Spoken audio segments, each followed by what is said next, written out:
Assalamualaikum warahmatullahi wabarakatuh. Nama saya Hanifah Puspati dengan NPM 22121921 ingin menjawab pertanyaan yang telah diberikan untuk memenuhi UAS. Ilmu hukum tata negara sendiri merupakan salah satu cabang ilmu hukum yang secara khusus mengkaji persoalan hukum dalam konteks kenegaraan. Menurut Wirjono Projodikoro, kita memasuki bidang hukum tata negara apabila kita membahas norma-norma hukum yang mengatur hubungan antara subjek hukum, orang atau bukan orang, dengan sekelompok orang atau badan hukum yang berwujud negara atau bagian dari negara.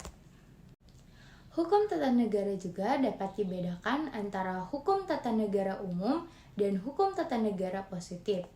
Hukum tata negara umum membahas asas-asas prinsip-prinsip yang berlaku untuk umum.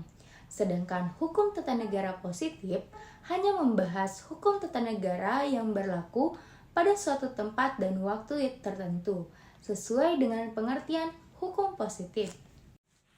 Dalam mempelajari hukum tata negara, ada beberapa metode pendekatan untuk mempelajarinya. Salah satunya adalah dengan mempelajari masalah-masalah ketatanegaraan, sekaligus ditelusuri melalui 3 macam pendekatan, yakni filosofis, yuridis, dan politis. Sedangkan menurut Titik Triwulan Tutik, mempelajari hukum tata negara setidaknya dapat digunakan 4 jenis pendekatan. Yang pertama, pendekatan yuridis formal, yaitu pendekatan yang berdasarkan pada asas-asas hukum yang mendasari ketentuan-ketentuan atau peraturan. Misal, ketentuan suatu peraturan perundang-undangan tidak boleh menyimpang dari ketentuan dasar yaitu Undang-Undang 1945. Kedua, pendekatan filosofis, yaitu pendekatan yang berdasarkan pada pandangan hidup bangsa.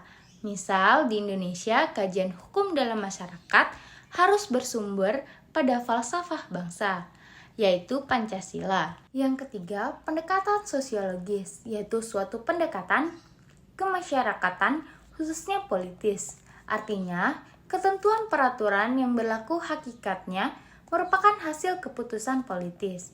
Keempat, pendekatan historis, yaitu suatu pendekatan yang bersumber pada sudut pandang sejarah. Artinya, lahirnya ketentuan perundang-undangan tidak lepas dari proses sejarah, misal kronologis pembuatan atau masa di mana peraturan itu dibuat dan lain-lain.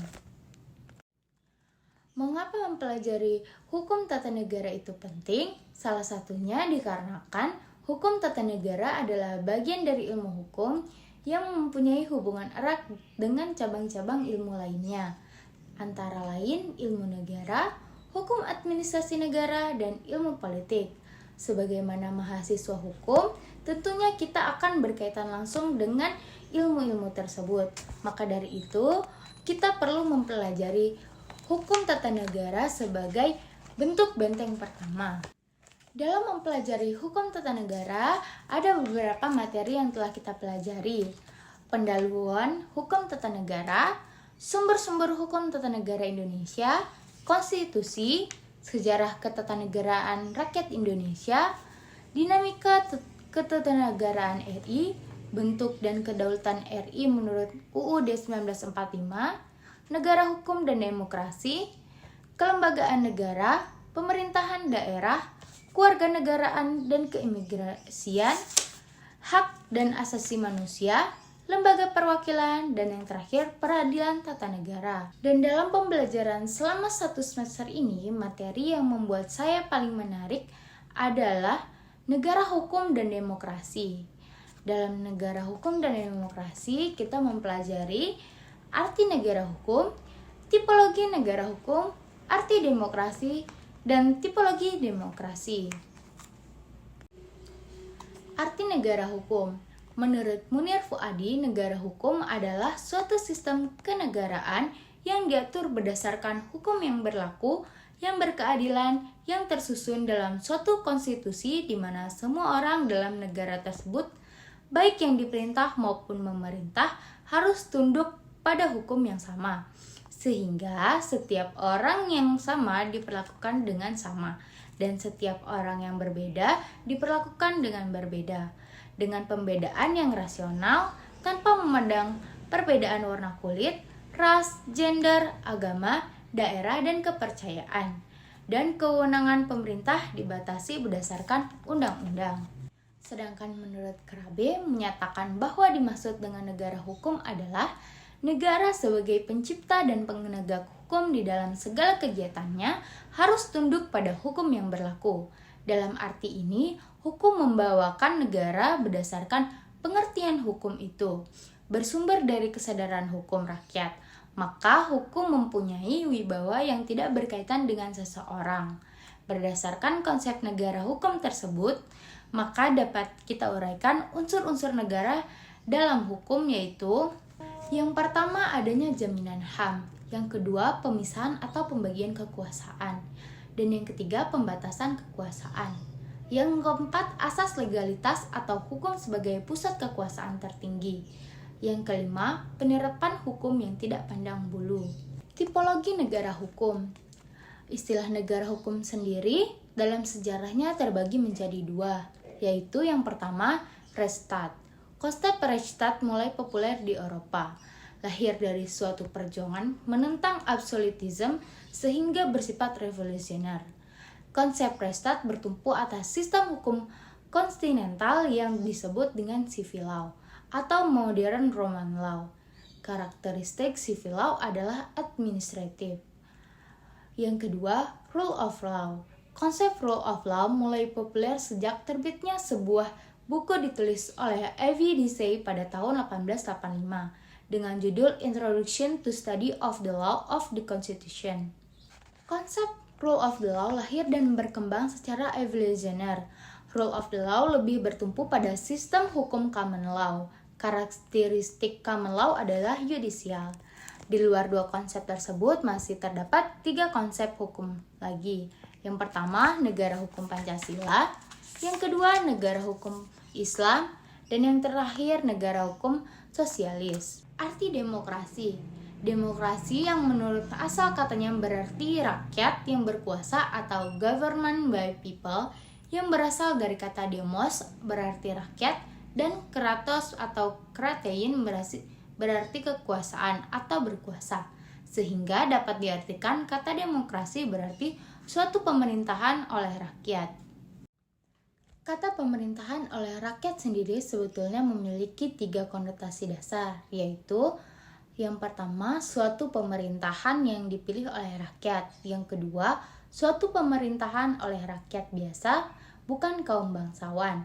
Yang ketiga adalah suatu pemerintahan oleh rakyat kecil dan miskin, government by the poor. Namun secara umum, demokrasi diartikan oleh para ahli sebagai suatu sistem pemerintahan dalam suatu negara di mana semua warga negara memiliki hak dan kewajiban yang dijamin kedudukan dan kekuasaannya, baik dalam menjalankan kehidupan maupun dalam berpartisipasi terhadap kekuasaan negara, di mana rakyat berhak untuk ikut serta dalam menjalankan negara atau mengawasi jalan kekuasaan negara, baik secara langsung maupun melalui wakil-wakil yang telah dipilih secara jujur dan adil. Tipologi demokrasi. Dalam ilmu politik dikenal dua macam pemahaman tentang demokrasi, pemahaman secara normatif dan pemahaman secara empirik. Untuk pemahaman yang terakhir, ini disebut juga sebagai prudential demokrasi. Dalam pemahaman secara normatif, demokrasi merupakan suatu yang secara ideal hendak dilakukan atau diselenggarakan oleh sebuah negara, seperti misalnya kita mengenal ungkapan pemerintahan dari rakyat, oleh rakyat, dan untuk rakyat. Ungkapan normatif tersebut biasanya diterjemahkan dalam konstitusi pada masing-masing negara. Misalnya UUD 1945 dinyatakan kedaulatan adalah di tangan rakyat dan dilaksanakan menurut undang-undang. Namun dalam praktiknya ada bermacam-macam istilah demokrasi. Ada yang dinamakan demokrasi konstitusional, demokrasi parlementer, demokrasi terpimpin, demokrasi Pancasila, demokrasi rakyat, demokrasi Soviet, demokrasi nasional, dan sebagainya. Semua konsep ini memakai istilah demokrasi sebagai acuan penyelenggaraan pemerintahannya, meskipun dalam praktiknya tidak sama.